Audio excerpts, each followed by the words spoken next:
No, no, no, still no. Putin and Xi Jinping's meeting did not make it to the picture headlines of the People's Daily, China's largest government-owned newspaper. Did the People's Daily report their meeting at all? Okay, here it is. There's no video and no pictures. I wonder if Xi's other meeting reports don't have photos either. Oops, other meetings have videos. That's because China Central Television, the country's largest government-owned TV station, reported them. Only Putin's meeting with Xi was not carried by CCTV. What's going on? What happened between Xi Jinping and Putin? Xi Jinping visited ex-Soviet Uzbekistan on September 15th for a summit of the Shanghai Cooperation Organization, or SCO. That was Xi's first overseas visit since the pandemic began almost 3 years ago. The highlight of the summit was supposed to be his meeting with Russian President Putin, whom Xi Jinping has called a good friend, an old friend, and a true friend, and maybe now the only friend. But the much-anticipated warm interaction did not happen. Xi obviously kept some distance from this old friend. Putin, in his opening statement in his meeting with Xi, said, "We appreciate our Chinese friends' balanced position in connection with the Ukraine crisis. We understand your questions and your concerns in this regard. During today's meeting, we'll certainly explain in detail our position on this issue, although we have spoken about this before." Let me try to explain what he really meant. My dear friend, I didn't want to accuse you of not helping enough. I completely understand your situation and concerns. However, you should still help me, and this is why. We don't know what Putin actually discussed with Xi Jinping because the rest of the meeting was muted. But we do know that Xi rushed to the airport the minute the summit was over. It really didn't seem Xi was too enthusiastic about this whole thing. However, the day after Xi went back to Beijing, Nikolai Patrushev, Secretary of the Security Council of the Russian Federation, arrived in China on a working visit. He met with the CCP's Central Committee Politburo member Yang Jiechi. One of the main messages he conveyed was that based on the agreement between Putin and Xi, the priority in Russian-Chinese relationship is to work consistently to strengthen their strategic link. More specifically, he said, the parties agreed on further cooperations between the military departments, with an emphasis on joint exercises and patrols, as well as on strengthening contacts between the general staffs. Mutual interest was expressed in maintaining a high level of military technical cooperation. And the day after that, Putin did this. Считаю необходимым поддержать предложение Министерства обороны. I think it is necessary to support the proposal of the Ministry of Defense and the General Staff to conduct a partial military mobilization in Russia. We have no moral right to hand over our loved ones to the executioners. We cannot fail to respond to their sincere desire to determine their own fate.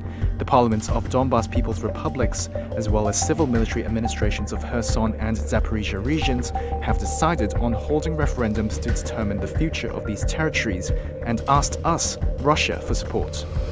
And lastly, he warned the West that in the event of a threat to the territorial integrity of the country and to defend the Russian people, they will use all weapon systems available, including, he implied, the nuclear weapons. This partial mobilization will call up 300,000 reserve troops. But there's a problem.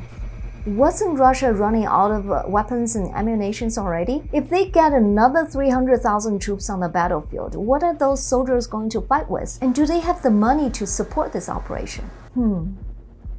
This escalation took place right after Putin met Xi Jinping in Uzbekistan, which followed by a ministerial level meeting that discussed, among other things, further cooperations between the military departments of the two countries. Could Xi Jinping be backing Putin up after all?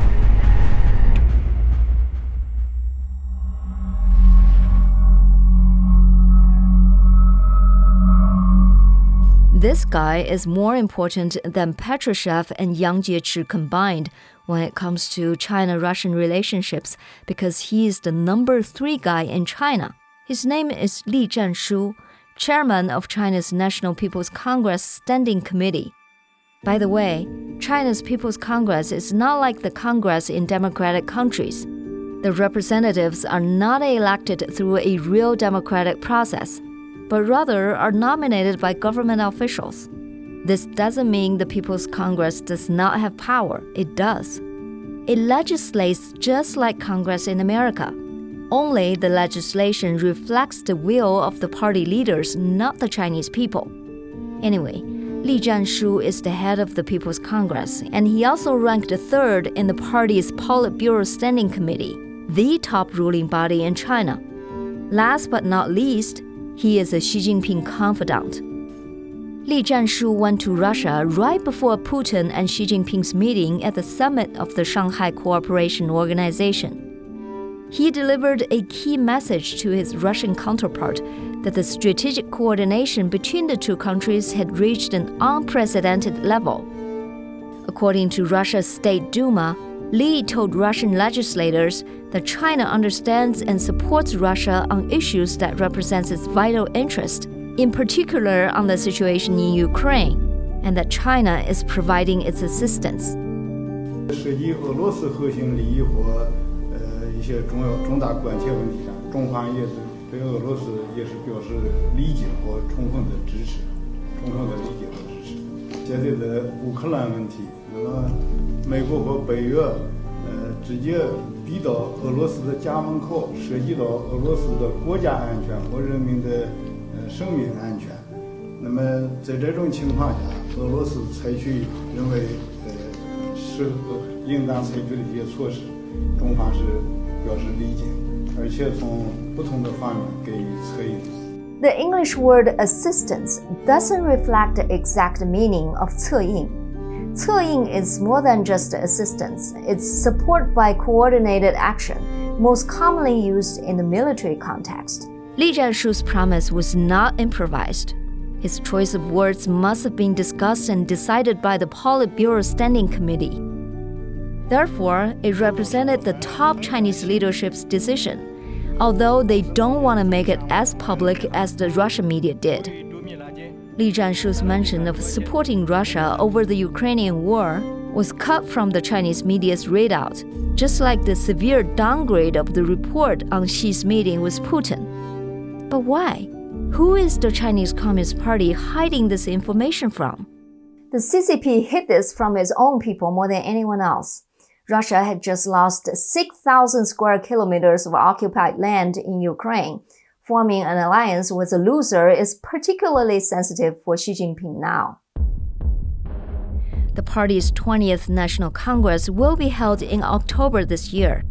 Xi Jinping's top priority is to be elected smoothly into the position of General Secretary of the party for the 3rd time. Anything obstructing this goal will need to be eliminated. He seeks to be possibly entitled the People's Leader of China on the same footing as Mao Zedong at this conclave. He can't afford to be closely associated with someone who is incompetent and could potentially bring trouble to China. Public opinion could turn very negative, even with heavy-handed censorship. Xi does not lack opponents in China. They're watching carefully for loopholes in Xi to destroy him. Xi cannot give them that opportunity. He also didn't want to stir up more trouble for himself with America and the West right before the 20th National Congress. American sanctions could incur serious internal criticism against him. This is why he couldn't support Russia openly. But with Li Zhanshu's promise and Patrushev's follow-up trip to China, you can be sure that China's support to Russia will continue, if not increase. One area mentioned in Patrushev's statement is further cooperation between the two militaries with an emphasis on joint exercises and patrols. Why joint military exercises?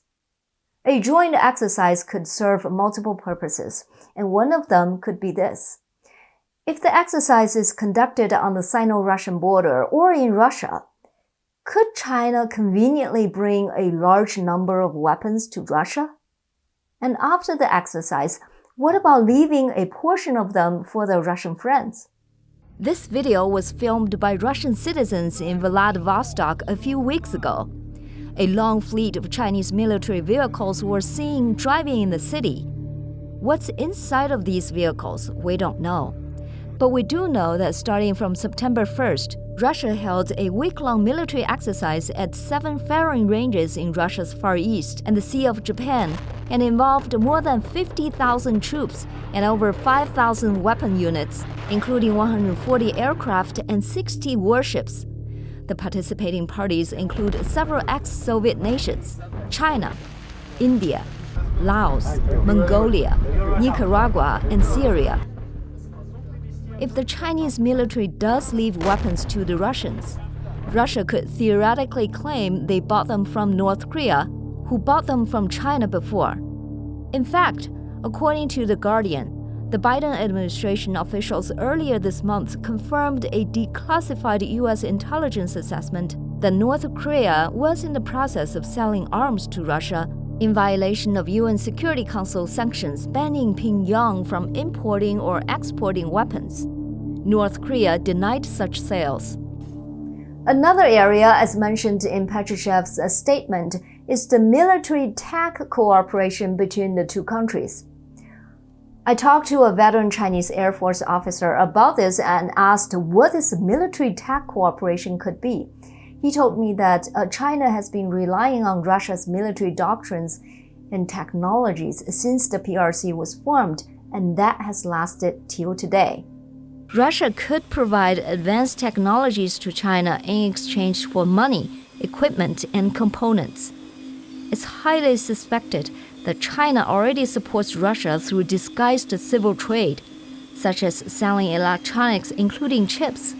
A lot of those chips used in consumer electronics can also be transferred to weapons.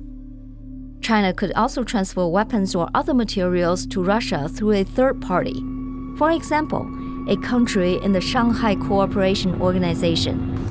I read this interesting report from 8Data, a research lab at William & Mary.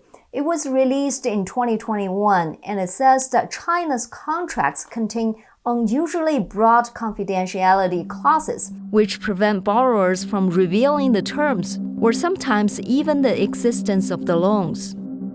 The researchers also found that China's contracts have become more secretive over time, with a confidentiality clause in every contract in the dataset since 2014. Could China support Russia via these secretive contracts? We definitely cannot rule out that possibility. But what if America finds out and sanctions China? Well, first of all, it's hard to find out given the secrecy of these contracts. Secondly, I don't think China cares that much since China assumes that America is decoupling from China and trying to besiege China economically anyway. The Biden administration's recent ban on selling sophisticated chips to China and Russia is a good example. In fact, Biden revealed to CBS 60 Minutes that during his recent phone conversation with Chinese leader Xi Jinping, Biden said, "If you think the Americans and others will continue to invest in the Chinese economy while violating sanctions against Russia, then you are making a huge mistake." Making a gigantic mistake. And guess what? At CSO's final press conference, Putin said that he and Xi Jinping stated a significant increase in trade turnover, an open defiance to Biden's warning. This is what we expected. The two countries are both severely isolated, and they do need each other. The most important tie is energy. One of the highlights of this SCO summit is the tripartite talks between China, Russia, and Mongolia, because Russia's natural gas pipelines to China and other Asian countries are likely to be laid in Mongolia. Russia's state energy giant Gazprom has been researching for years how to lay the massive gas pipeline Siberia 2 to transport natural gas to China over Mongolia. If the pipeline is laid, it will be able to transport 50 billion cubic meters of natural gas per year, equivalent to the annual transmission volume of Nord Stream 1 and about 1/3 of the total natural gas that Russia sends to Europe each year. Russia has now replaced Saudi Arabia as China's largest oil importer. If this pipeline goes through, energy sanctions against Russia by Europe and the United States will hardly bring a fatal blow to Russia.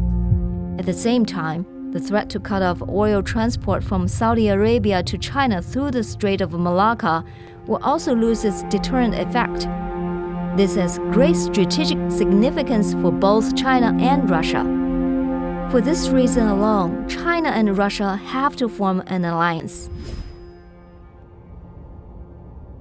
Does the CIA or FBI have think tanks under them? I have never heard of it, but China does. And because it's under the intelligence agency, it's more important than other think tanks. So, in a recent article by Fu Mengzi, vice president of a think tank affiliated to the Chinese Ministry of State Security, Mr. Fu proposed 3 answers from China's side in response to the West's countering of a China-Russia alliance. The first is to oppose a unipolar world order. The second is to seek an alternative development mode in a post-globalization era. And the third is to solidify relationships with neighboring countries, to reorganize the supply chains within these countries to create an extended internal economic circulation in defense of a Western blockade. Just to be clear, Russia has a 4,300-kilometer border with China, the second longest among all of China's neighbors. The article also recognized that the trend of an Eastern rise and a Western descent is slowing down. A stronger West and a weaker East will not be changed in the near future. Therefore, China should be prepared for a long haul. Xi Jinping probably looks beyond the Russian-Ukrainian war. He sees Russia as an indispensable piece in his united front against America and the West.